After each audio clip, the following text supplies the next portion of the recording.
Hello everyone and welcome to Memory Flow, where we discuss fragrance and fragrance collecting. Today we are talking about sexy fragrances, but in my opinion, sexiness doesn't come from any fragrance. All a fragrance can do, in my opinion, is increase your self-confidence so that you know you smell impeccable, or it may have something to do with those types of olfactive emotional associations that we tend to make over our lifetime, and it can definitely help, but I don't think a fragrance will ever be able to initiate this sort of feeling. However, whatever fragrance you may wear, if you don't have it, I'm referring to sexiness, if you don't have it, you don't have it. There is no such thing as a panty dropper. So sexiness indeed comes from attitude, at least to me. It comes from self-confidence. This is a deeply personal and thus subjective thing, and it is based on, as I said, on associations we have made over the years. This is why you don't have to agree with me.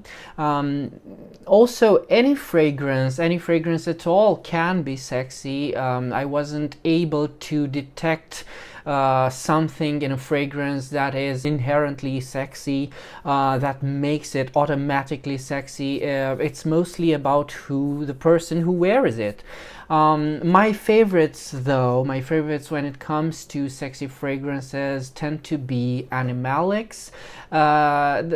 These tend to be musks, civets, and leather notes, because these types of smells tend to combine with your own skin's chemistry to kind of create a second skin, and these are fragrances that tend to smell very wildly different on other people when they wear them. So yeah, this is what I think is most sexy and most personal and most interesting about the fragrances that I will talk to you about today.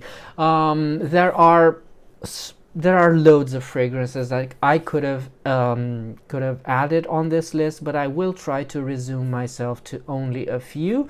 And the first fragrance I will want to talk to you about, this is a fragrance I've talked about many times. This is Fleur du Mâle. This is, in my opinion, one of the best, if not the best, fragrance ever created by Francis Kurkdjian. This is, of course, my favorite ever scent created by Francis Kurkdjian, and this is so good. It's one of the most one of the whitest scents ever created. It's clean, it's soapy, but it does have that impression. It gives off that impression of freshly out of the shower human body, which is something we will talk about today in many more other fragrances. Yes, the human body. This is a clean body. This is someone that's just fresh out of the shower. This is, as I said, this is soapy. It also has this clean shirt smell. I don't know why, maybe because of those musks, because this is a musky scent, but it's not a musk dominated scent, which is something I love. It is, however, a white floral that has been marketed towards men, and this, in my opinion, makes it very audacious. And like all white florals, there's a bit of a sexual innuendo going on there. Like all white florals, it does have this hidden side, this hidden sexy side, which I happen to love quite a lot. But yeah, one of the best orange blossom scents out there. I know this is discontinued. I know this is highly sought after. I'm not going to encourage you to, I don't know, spend the eBay money on this. However, if you do find this one, it's also been done by Francis Gugjan. It's from his own house. This is Homme, and I find that it's rather similar in the way that this orange blossom is created there, and also Francis Gugjan is kind of known for repeating his own formulas, especially his orange blossom, and I'm sure you will be able to find that main idea in another fragrance of his. However, I do find that Fleur du Mâle is unfortunately his best fragrance of this theme. From a deeply white, from an absolutely white fragrance, we are going to go to an absolutely black or dark fragrance. This is Francesca Bianchi's The Black Knight, and if you have been watching my channel, you might have expected a Francesca Bianchi in here. This is because Francesca Bianchi tends to go rather bold and rather big and rather hugely sexy animalic in most of her fragrances, which is something I rather like, I rather appreciate in her work. And The Black Knight is definitely no exception. This is a highly animalic bomb of a fragrance. This is indeed very intense, but then again, it's the leather. This is a worn leather. This is a leather worn by so the reference behind this fragrance is Giovanni dalle Bande Nere. This is a historic figure. This is a military man, but you can kind of smell, there's references to a military encampment, there's references to horse stables, to maybe horse harnesses and some such. So a lot of leather in this, a lot of animalics, as I said, and it's very dark, it's very mysterious. This is of the night, and in my opinion, this is something Geralt of Rivia might wear, and if that's not sexy, I don't know what is. If you don't want to, I don't know why you wouldn't, if you don't want to experience this Black Knight, or if the Black Knight is too much for you, you might want to, if you don't know it by now, you might want to give Antaeus by Chanel a chance. It's kind of the same idea, but the fragrances are wildly different. But then again, Antaeus has this deep, earthy, vegetal, musky, animalic. It has it all. So yeah, if you are a fan of this type of scent, I consider Antaeus to be one of the sexiest fragrances ever created. So yeah, this is what I think. Now, for something a bit out of place, maybe.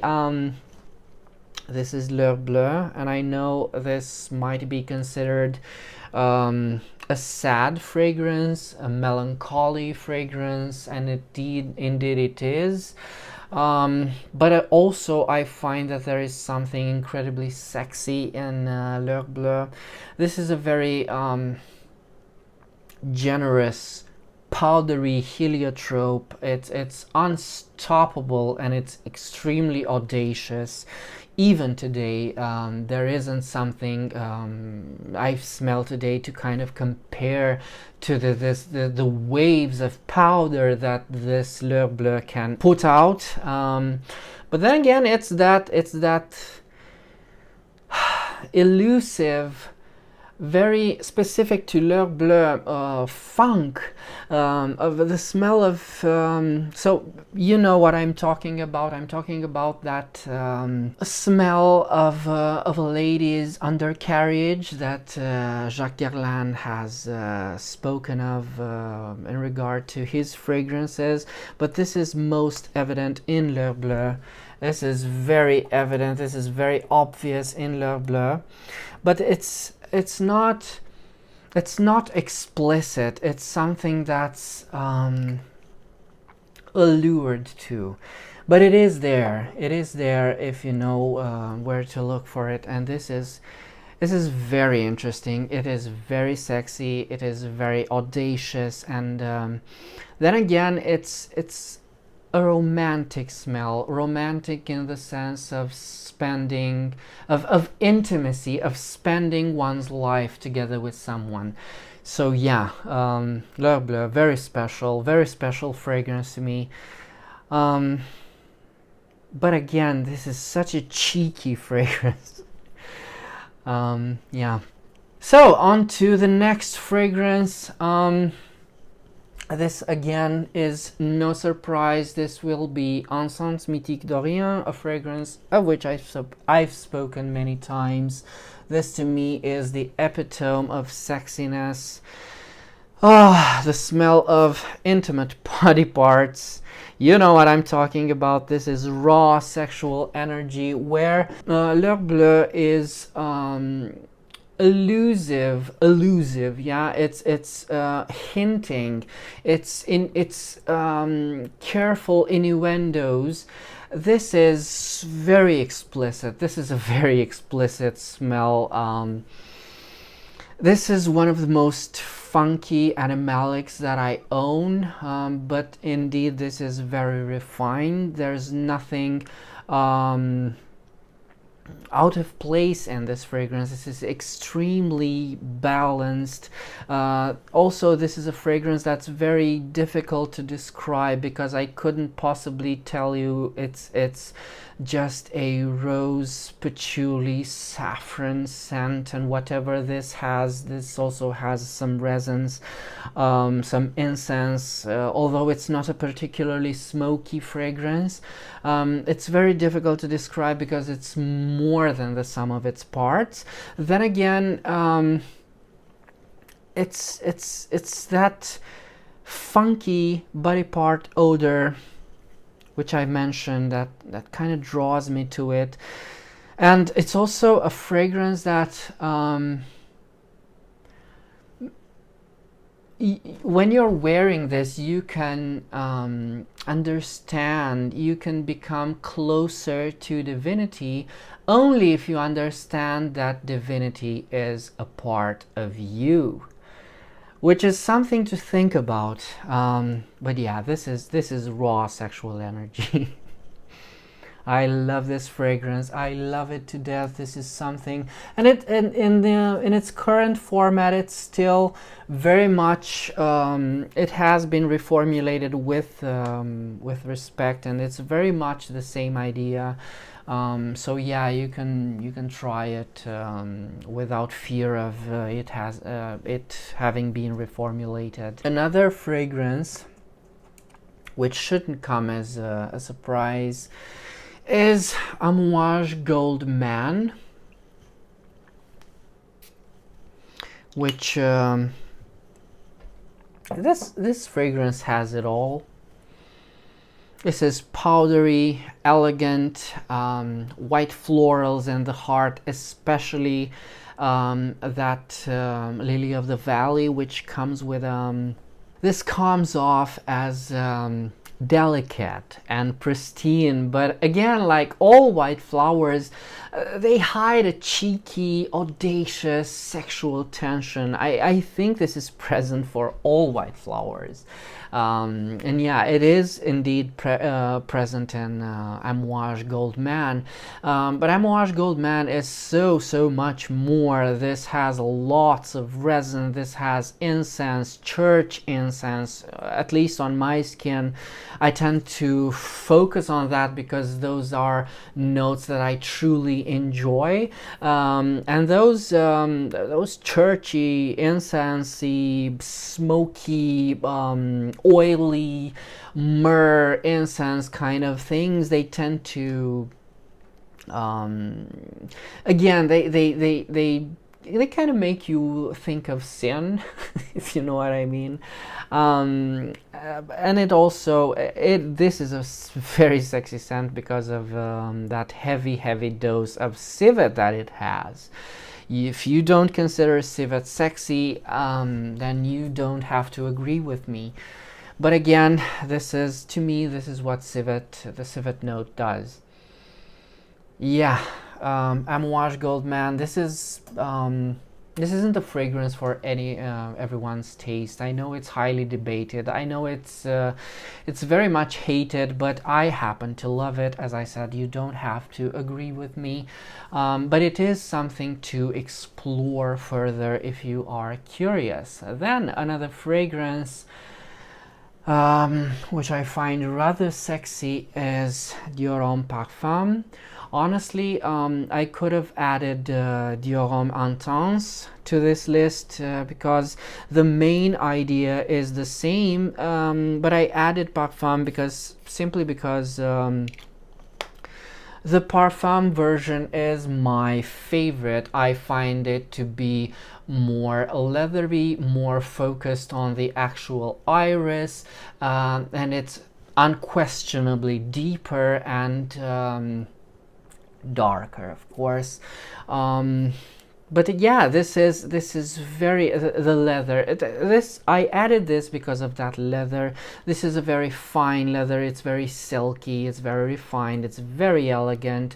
This is the kind of leather that wants to lull you in a sense of false security.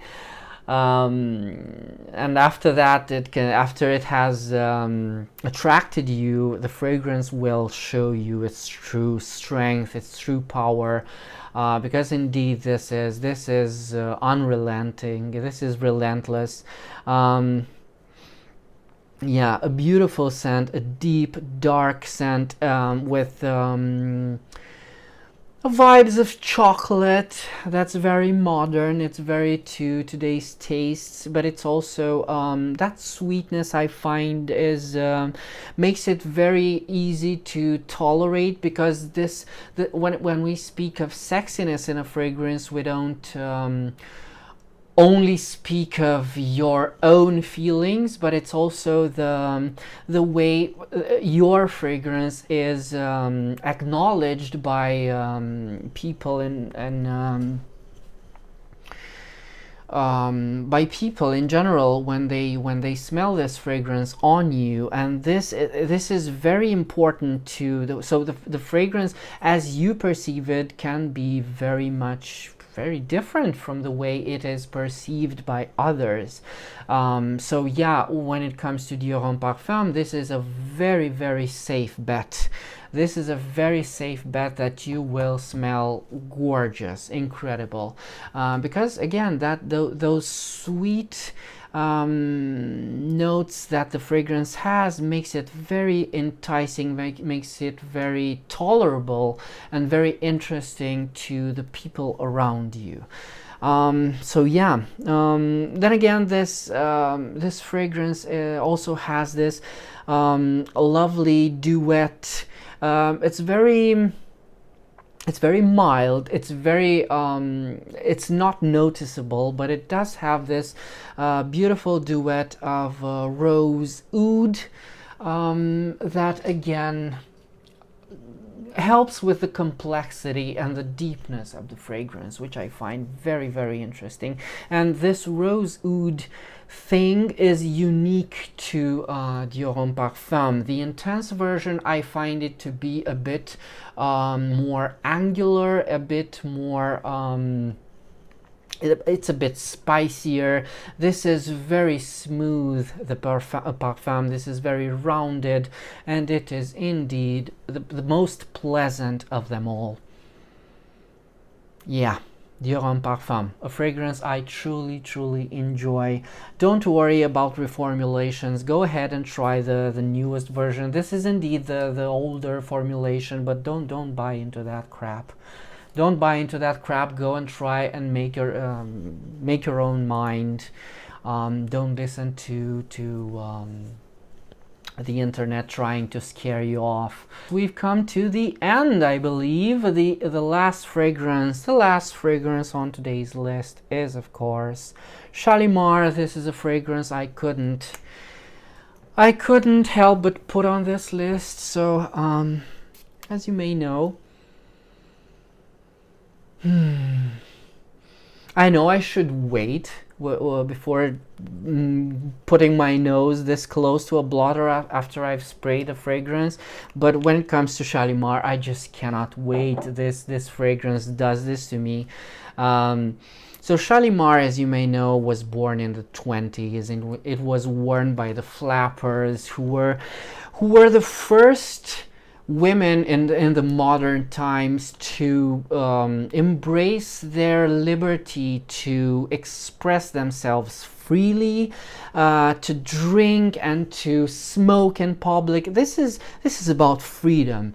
To have their hair cropped short, to wear pants and all the fun stuff, to be in tone with the avant-garde of the times. But if Shalimar were to be born in if it had appeared in the 80s, it would have been the fragrance of pointy shoulders, of extreme hairdos, of animal prints, and panther cries. Of course, today the panther cry, the panther is a lot more subdued.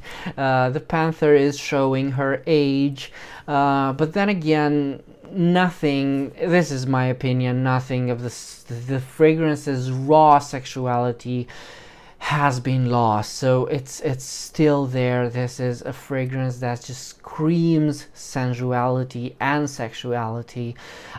See, I don't see Shalimar as a romantic fragrance, as the marketing would have you believe when they tell you all about that story with Shah Jahan and Mumtaz Mahal, because for me, the ultimate romantic fragrance is Bleue and Vol de Nuit and all the others that kind of share that iris heliotrope vibe, but that's just me. To me, Shalimar isn't about romanticism. This is a fragrance of honesty to yourself, especially. This is a fragrance of freedom of expressing oneself, of sexuality, of course, and of self-confidence. Indeed, whenever I wear Shalimar, I feel that I am unstoppable. So yes, Shalimar for the win. For this is one of the sexiest fragrances that I have and own and wear, and I just love it to death. So yeah, this was my list of sexy fragrances. Of course, I remind you that you do not have to agree with me, but I am very curious about your opinions on what makes a fragrance sexy, because this is a huge discussion, and by all means, let's discuss them in the comments below. And until next time, remember, fragrance creates memories, and may yours be happy.